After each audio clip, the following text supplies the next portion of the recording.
Discussion keeps the world turning. This is Roundtable. You're tuned in to Roundtable. I'm Steve Hatherley today with Yushan and Yushun. Coming up, it's 6 a.m. and the biggest screen in town isn't showing trailers. It's serving steaming baskets of dumplings and World Cup fever.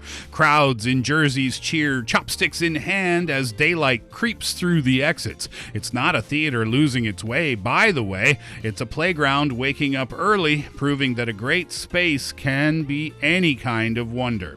After that, the midday slump has hit and your desk suddenly looks like the coziest pillow in the world. Arms become cushions, notebooks turn into blankets, and for 15 sweet, sweet minutes, the office hum fades away. It feels like a tiny act of self-care, that mini office nap. But have you ever wondered what your neck, your back, and your breathing are saying about your mini rest?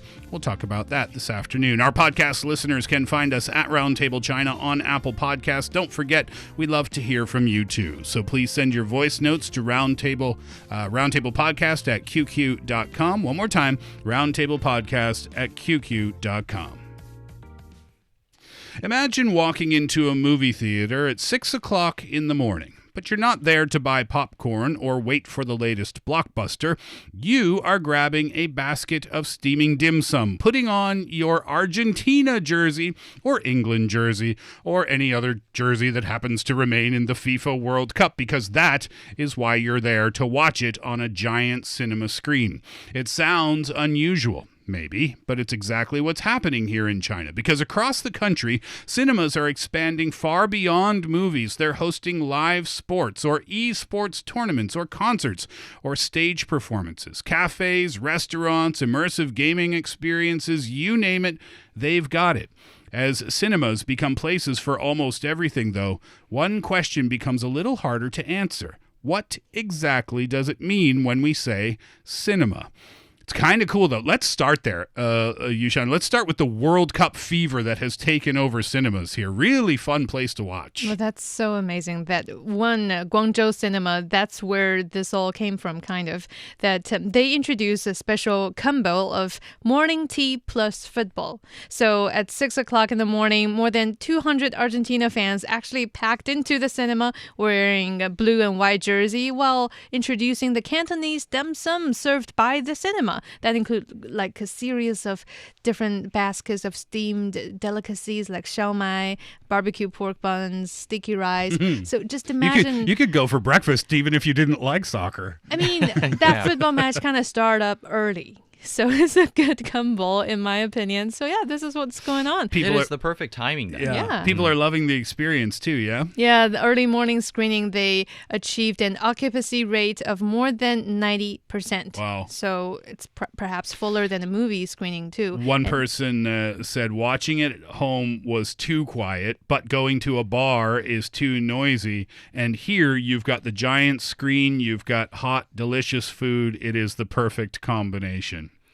It makes sense because World Cup or this kind of football matches, it's the scene or it's the scenario that you should gather with your friends or gather at least a bunch of people who has the same interests with you. Yeah, To exactly. watch it together, to cheer together, to shout out and probably fight with each other. Yeah. Oh, wow. But I feel sorry for the cleaners of these cinemas because they need to maybe get up earlier and clean. I think definitely will be the buckets of dim sum or popcorn I'm sure on the floor. people are respectful in removing their trash. But when it's a sport event, you can't help yourself. You spill your food. Yeah.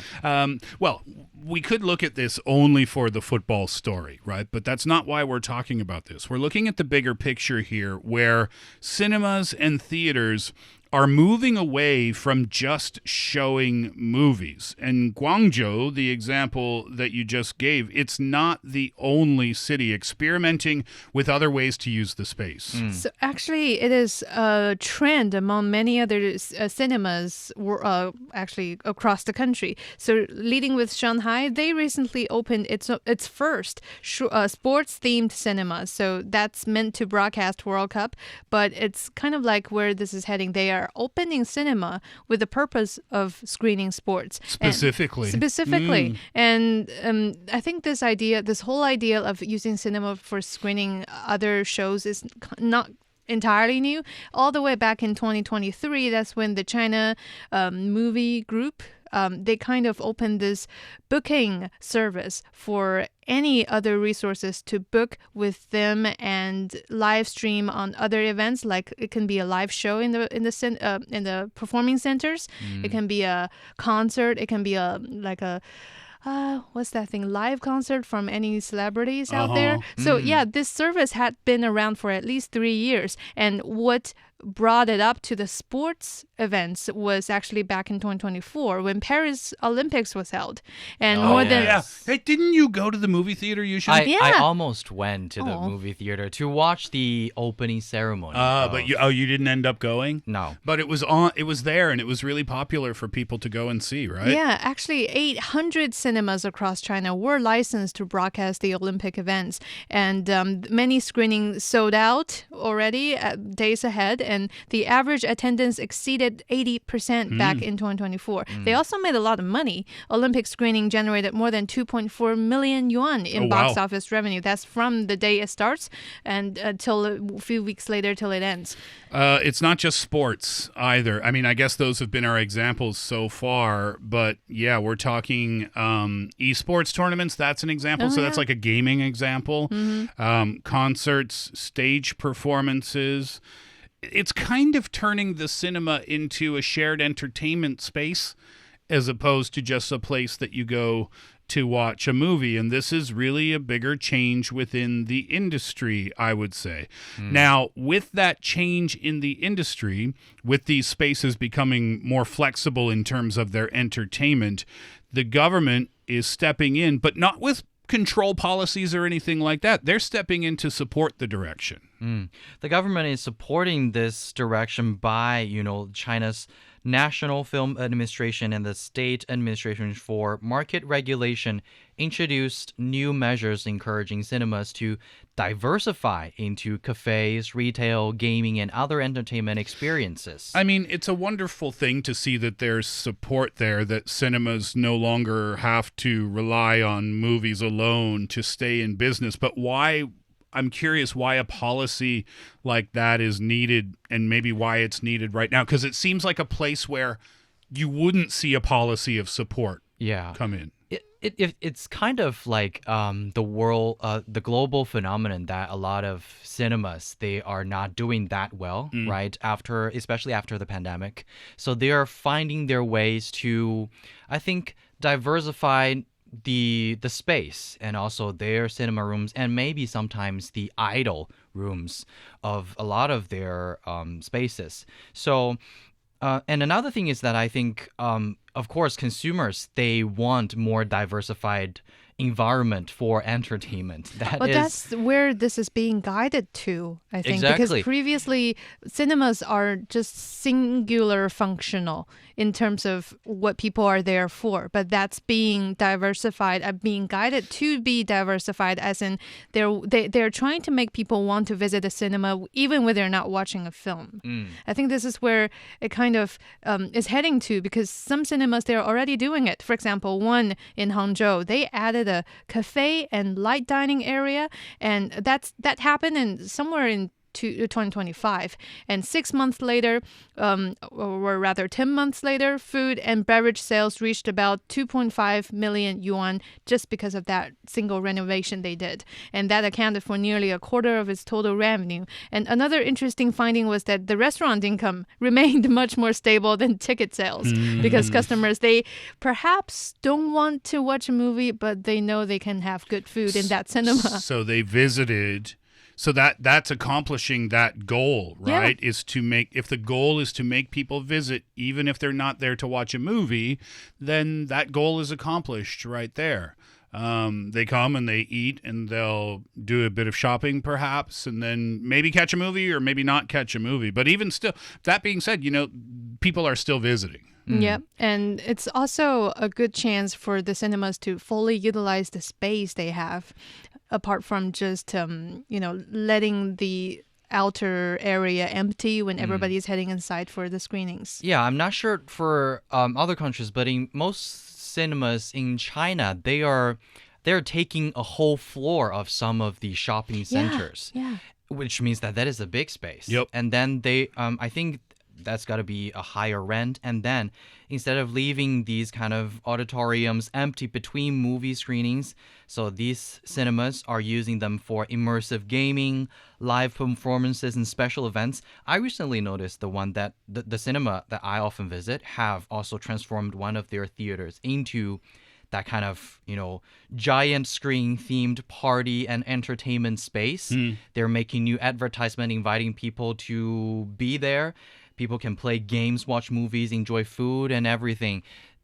They're branding itself, I think, rebranding themselves as a whole entertainment hub instead of just a movie theater.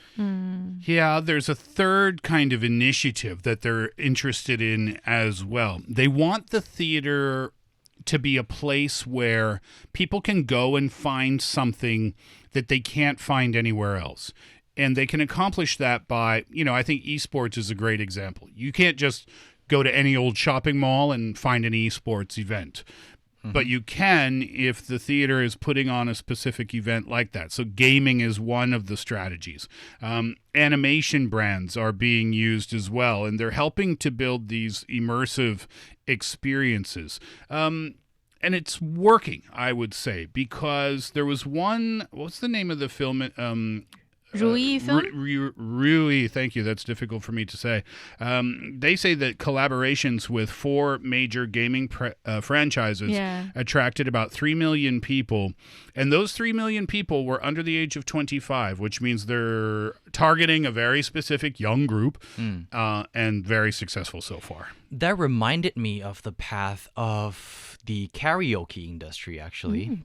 How? They were also going through a lot, and The singing rooms. singing rooms, and now I think they are also transforming themselves into another also entertainment hub. You're not only there for singing, you can also dine there. Yeah. And some of these brands, they have a reputation now of having really good meals in their karaoke. And I think that is another form of attracting more people to get into the place, not only for that one reason. I see something, in those karaoke rooms. I remember we did a story about students going there to study in the daytime because it was cheaper. Cheap, yes. Yeah, in the mid-afternoon. Okay, so here's what I want to say about this, though. This is good news. Theaters are somehow reinventing themselves. They have government support, and they're doing this in support, too, with partnerships from other brands, although those can be a little bit difficult to secure, so consistency might be a problem. But still, it's a good thing. But what I'm wondering is, what about the movies? What about the films themselves? Do they get lost in all of this? Not really. That's not the intention of the new policy now that it's rolled out very recently, because cinemas, they are being encouraged under the new policy to become comprehensive cultural spaces with a purpose, with a focus on inviting more people to come watch movies. So theoretically, movie is still at the center, but yeah, like I said, I totally understand the controversy here. But here's the thing. The really interesting part is back then, when movie theaters and cinemas, the ideal of it first got introduced into China, You're talking about 100 years ago? Yeah, about 100 years ago, if not more. It was a combination of the Western style of cinemas, movie screening, plus tea house, plus the traditional Chinese side of, watching a Peking opera or anything. People are gathered on small square tables. They can chat. They can eat melon seed and fruits and whatever, drink tea.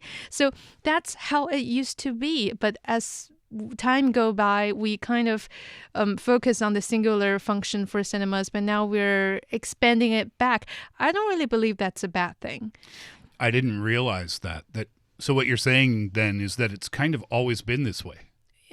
Yeah, but previously it hasn't been movie screening. It's picking opera, folk opera, Yeah. or like comic performance. But still, it was that way, and then maybe it got away from that a little bit, and now it's coming back to that style. So movies are still, I guess, at the center of the experience, but they're no longer the only reason for people to visit. Yeah, and movie theaters, they need to survive too. Now that they're under pressure, they got to find a way out. People who like this idea, I suppose, maybe would say that a theater or a cinema shouldn't be defined only by the movie that it happens to be showing that day. There are plenty of other things that you could do there to have fun. I think people who support this idea would say that it can become a community hub of sorts where you can bring your kids or your grandparents and have like a fun family day, even if you don't happen to be watching a movie. But the critics, wouldn't they also say that if you're surrounding the theater with cafes and restaurants and gaming and shopping, then what is the difference with that and a shopping mall? So I'm not asking about, well, what about the movie anymore? I'm asking, well, what's the difference between this and a mall? You can find everything we just described, you can find at a shopping mall, can you not? I'm not really understand why people will criticize these kind of phenomenon, because you can still watch your movies and the environment didn't change at all. You enjoy the movie quietly, photo shooting not allowed, everything is at the same. But the thing is that there is another edition of the cinemas. You can enjoy meals. You probably don't need to rush to find something to eat before that time just approaching of your movie. So I think it is a very diversified function of all of these cinemas. They're finding their way out. They're offering more, and consumers can also experience more. I think yes, but I think the concern originates from the priority shifts. Because in the future, for example, if they keep on operating under this new way of thinking for 3, 5, 10 years, then they found out that, actually, by selling foods, we're earning more than showing movies. Then will there be less movie screened in terms of saving cost for the cinemas in the future? So that can be a big concern, but right now, as data kind of proves, it's not really getting there yet. Well, if you are a fan, and I'll leave you with this, of films, and you are worried that they might be disappearing into the shadows here, and again, this is from that Film Entertainment Company's 2025 annual report, Ruyi. They said that revenue from movie-going, food, beverage, and merchandise all increased. Box office revenue at its directly operated cinemas grew 18.5% from the year before. So all the new business models are great, but the good news is movies still remain the industry's biggest source of income. Yeah. And I'm kind of happy about that. Coming up next, are you napping wrong? Looking for passion? How about fiery debate? Want to hear about current events in China from different perspectives? Then tune in to Roundtable, where East meets West and understanding is the goal. Sometimes in the middle of the afternoon, you look across your desk over your computer and you see your coworker Yushan with his eye blinders on, having a brief 10 to 15 minute nap, although as if he's on a flight from Beijing to anywhere. It is a common scene in a Chinese work situation after lunch for people to take a nap. We're not here to talk about that today, though. We're here to talk about how the nap is taking place, and we want to make sure that you're doing it in a way that can keep you safe. So what exactly am I talking about? That's the moment that you woke up and you feel your neck stiff and your arms numb, and basically you should feel refreshing, but all of these gestures made you feel uncomfortable. I'm not going to hide, but the very first reaction people usually have, including myself, is a big burp. After you turn up from the tilted position, really, that causes a lot of stress on the stomach. I'm looking for the burp section of our script. I don't see it anywhere. It's not really on the script. It's just very vivid, practical feedback. Okay, so the typical office work desk nap will be like this, right? You've got your desk in front of you. Yes, you can do the lean back into the chair, but often people will put their arms out on the side and their head down, and apparently that's not the best way to go about things. Yeah, because your neck in that term, it never really gets to relax if you keep on just bending over like that. When your head is tilted forward or turned to one side, your neck muscles stay under the tension instead of resting. And that's why it's so common to wake up struggling with a headache. And for people like me who have cervical vertebra issue, sometimes when I wake up from one of these naps, I can't feel my hand for 2 days after. Like I literally can't. 2 days? Yeah, can't feel my pinky or part of the external side of my arm for 2 to 3 days just because of that one gesture. No kidding. And this never maybe made you worry? A little massage helps. Okay. But yeah, not recommended. Nothing to panic about, they say, right? If you do wake up with a kink here or there. But one thing that maybe people overlook is your eyes. How can it affect your vision? Because when you rest your face directly on your arms or the desk, that pressure is, even it's gentle, pressure is applied around your eyes, and that pressure can temporarily change the shape of the cornea, that the clear front surface of the eye. You're pressing on the front of your eyes. Exactly. And that part can help you focus light, which may briefly affect vision. I actually experienced several times when I was, You're a backwards sleeper, though, most of the time. He is nowadays. After I realized that harms my vision. So am I. So what's the best way then? People are going to nap, there's no question. What are some tips? Well, if possible, avoid that gesture of sleeping while facing down and lean back, like Yushan is doing nowadays, is usually a better way than the folding forward one. And also for naps, you don't need to keep it too long. Around 15 to 30 minutes is enough, generally speaking. Yeah. And also give your body maybe a minute before jumping back into work, because mostly you're taking a nap in your workplace. So stretch your neck and shoulders, shake out your arms, and also look into the distance for a few moments to help your eyes readjust. Oh my gosh, that reminds me.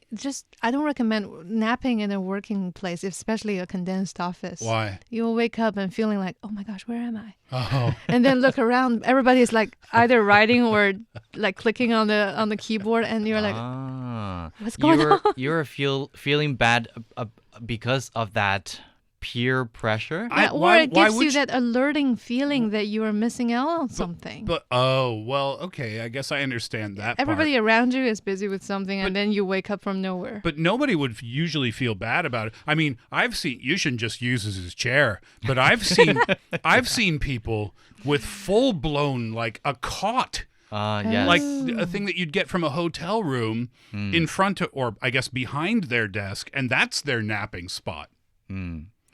I don't think you should be any like shame for something, because probably another time you were working so hard than them.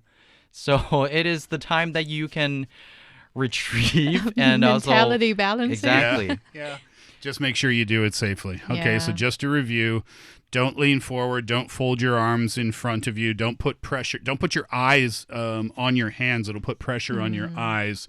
Lean back if you can, and get one of those eye cover things to help your snooze go nice and smoothly. Oh, and I guess the next time you hear this, well, Yushan just woke up. Oh, my. And with that, we will wrap up Roundtable for today. I sit next to you.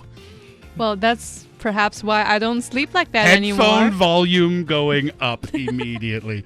I'm Steve for Yushan and Yushun. We had a good time today. We hope you did as well. We've been Roundtable. Enjoy your time, and please do come back again.